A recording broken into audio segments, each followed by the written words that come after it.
இப்போ வீரதீர சூரன் அப்படிங்கிற ஒரு படம் சார். அதில பார்த்தீங்கன்னா, ப்ரீ சேலே பயங்கரமா ஆயிருக்கு. நல்ல வியாபாரம் ஆயிருக்கு. விக்ரம் அவரோட வாழ்க்கையிலே நல்ல ஒரு பெஸ்ட் ஃபில்ம் அப்படிங்கிற மாரி சொல்லிட்டு இருக்காங்க.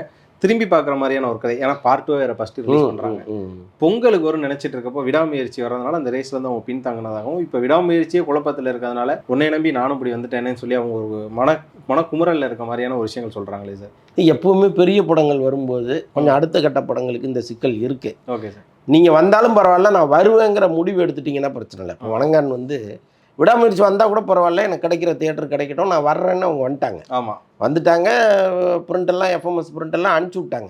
ஸோ இப்போ அவங்க வந்து தெளிவாக இருக்காங்க, பர்ஃபெக்டாக ரெடியாக இருக்காங்க. ஆமாம், நீங்கள் 100 தியேட்டர் கிடைச்சாலும் சரி, 200 தியேட்டர் கிடைச்சாலும் சரி, நாங்கள் பார்த்துக்குறோம் அப்படின்ட்டு வர்றாங்க. இந்த கட்ஸ் வந்து மற்றவங்களுக்கு இருந்ததுன்னா பிரச்சனை கிடையாது. பட் வீரதீர சூரனை பொறுத்தளவுக்கு ஒரு நல்ல படமாக வந்திருக்கு.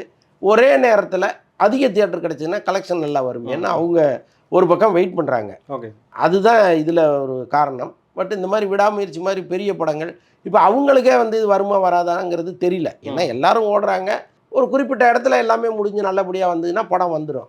ஒருவேளை எங்கேயாவது சொதப்பி ஒரு இடத்துல அப்படியே கல் தடிக்கி நின்றுடுச்சுன்னு வைங்களேன், மொத்தமும் நிற்க வேண்டியது தான்.